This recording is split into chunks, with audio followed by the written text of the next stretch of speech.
The one that I had read was a story about a young man who was traveling across the country, and he was only 22. And the article said that he had fallen victim to a legal form of government highway robbery. And so what had happened was he was on his way and he was taking Amtrak. And when he changed trains in Albuquerque, he had $16,000 in cash on hand.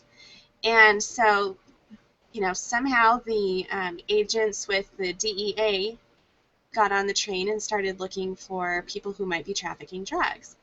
And so this young man, his last name is Rivers, he said that the agents questioned passengers randomly, asking for their destination, reason for travel, and then when he got to him, he was the only black person in the car, but the agent decided to search his bags as well. So Rivers was trying to cooperate, and he allowed them to.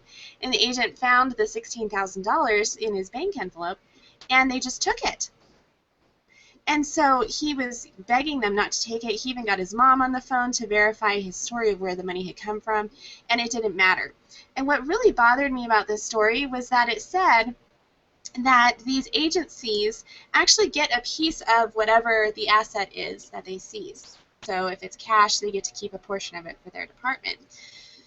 So in thinking about ways that we could talk about articles like this in situations, I was just thinking about the fact that, how terrible to create that type of an incentive for dishonest behavior in our law enforcement agencies. If you get a kickback of whatever you seize, are you going to be checking a lot more for things that you could take?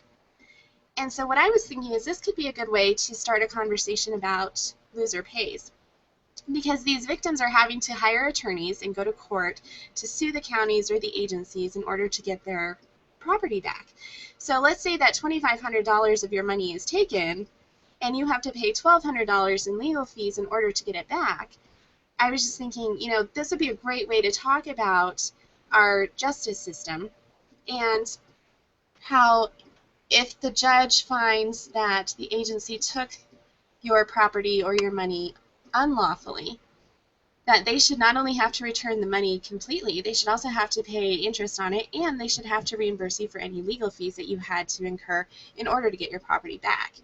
And so I think that if you were to approach that with people, talking about, look, this is a victim, this is government being a bully, it's going to really grab people's attention and get them to begin a dialogue with you about that.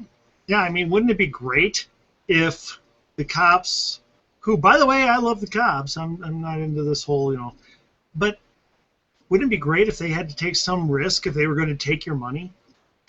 I would think so, because then they would virtually never take your money. Just a thought. Well, I hope it's not just virtually. I hope that they just don't take your money in real life too. That's insane. Look, why are we even allowing them to do this without accusing you of a crime? Period. Because we wanted to fight the drug cartels in the 80s, and we didn't have laws that could do that at the time. So we decided that we would work on it through this civil forfeiture thing, and it was meant to take millions of dollars. It was meant to cripple cartels, but now it's used to take, $60,000 from veterans because their car smelled a little bit like pot. Say what?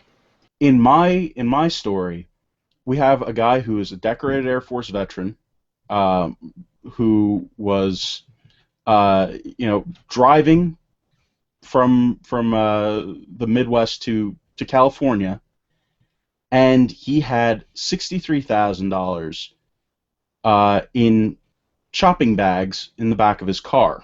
He got stopped for crossing traffic lanes without signaling. So there you go. If he hadn't, that's his crime. To me, crossing traffic lanes without signaling, that's pretty much a $63,000 fine.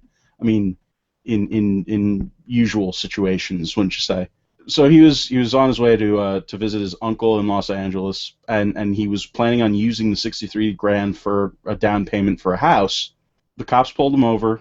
Apparently, the car smelled a little bit of marijuana, and the officer obtained consent to search the car, and there was no pot. There were no drugs. There were no drugs in the car, but there was $63,000 in some grocery bags and some pot memorabilia, like they're like books or something like that, which last time I checked is not against the law. And that, just for that, they took the $63,000. Because it was not a political article at all.